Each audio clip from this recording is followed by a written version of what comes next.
जय हिंद दोस्तों। आज हम बात करने वाले हैं एनपीटी क्या होती है। एनपीटी के पूरे प्रोसेस के बारे में जानेंगे कि एनपीटी का फॉर्मेशन कैसे हुआ, एनपीटी का फुल फॉर्म क्या है, इसको बनाने की जरूरत क्या पड़ी, इन सब के बारे में हम बात करेंगे।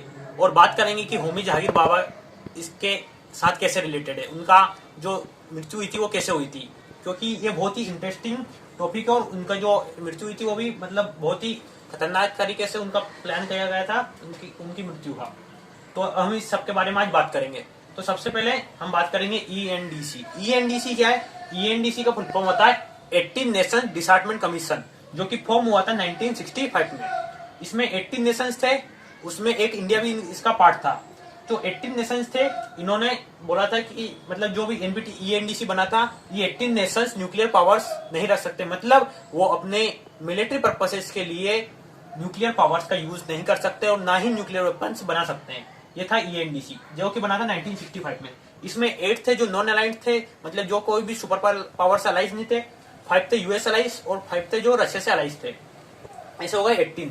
और 18 इसमें जो बना था ईएनडीसी वो 1965 में बना था। और जो होमी जहांगीर बाबा है, उनकी मृत्यु हुई थी 24 जनवरी 1966।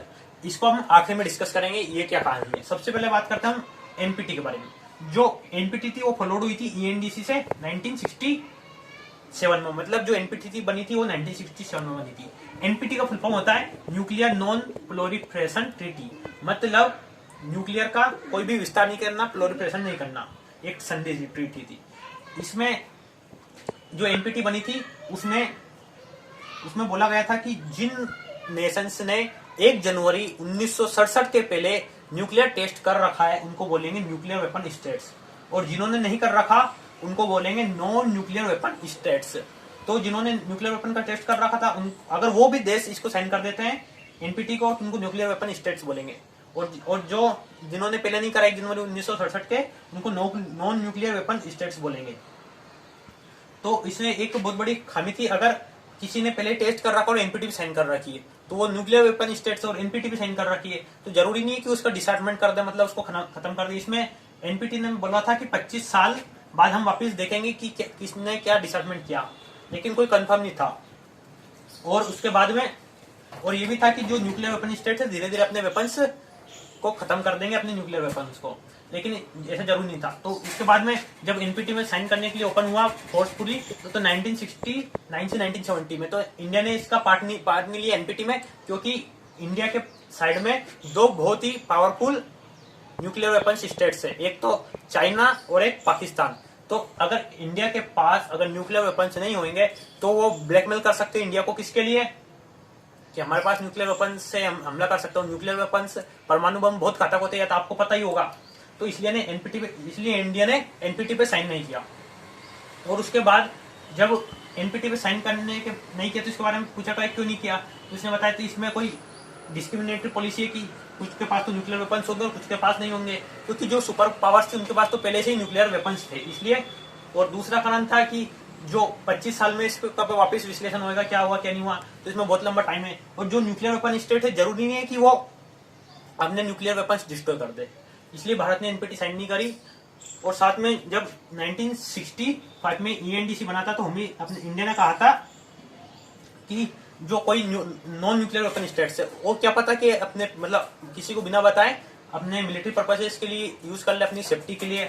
इसलिए जब जो अमेरिका की सेंट्रल इंटेलिजेंस एजेंसी है, इंडिया की रिसर्च एनालिसिस विंग है ना, रो उसके जैसी, तो उन्होंने जो होमी जहांगीर बाबा एक अपने आप को पता होगा कि वो एक रिनाउंड साइंटिस्ट थे न्यूक्लियर फिजिक्स में, तो इस पर रिसर्च कर रहे थे। तो उनको जो एरोप्लेन होता है उसके कार्गो पैनल में बॉम्ब रखवा दिया था किसने?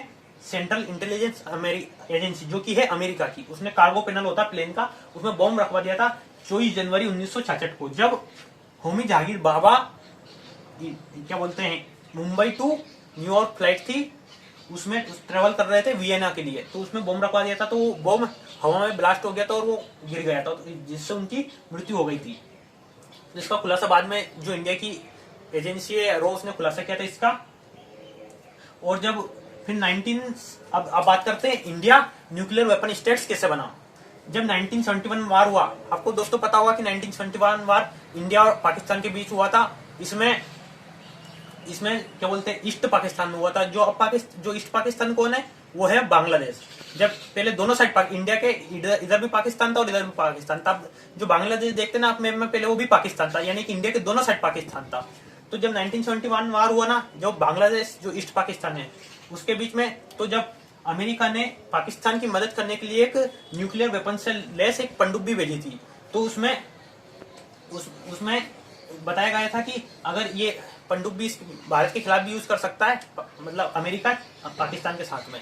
और जब अमेरिका के जो सेक्रेटरी थे वो चाइना गए थे, उन्होंने चाइना में कुछ मीटिंग करी थी, और उसके बाद में अमेरिका ने भारत को बोला था कि अगर चाइना इस युद्ध में आता है तो अमेरिका भारत का साथ नहीं देगा। तो इसके बाद जब भारत को जरूरत हुई, तो जो उस टाइम पे तत्कालीन प्रधानमंत्री थी श्रीमती इंदिरा गांधी, उन्होंने इसको न्यूक्लियर वेपन्स को हरी झंडी दे दी थी, पर नॉन ऑफिशियली दी थी। उन्होंने कोई पेन कागज पे मतलब लिख के ऑफिशियली नहीं दी थी, पर उन्होंने हरी झंडी दे दी थी कि हम भी अब न्यूक्लियर वेपन्स का परीक्षण कर सकते हैं, मतलब कुछ बताया नहीं गया था ऐसा। तो जब इसके बाद में इंडिया ने सबसे पहले पोखरण में न्यूक्लियर वेपन टेस्ट किया था, और इस तरह इंडिया भी न्यूक्लियर वेपन स्टेट्स बन गया, और अब इंडिया के पास बहुत सारे न्यूक्लियर वेपन्स है। Thank you. अगर दोस्तों आपको ये वीडियो अच्छी लगे तो इसे लाइक करना ना भूले, और साथ में ही हमारे चैनल को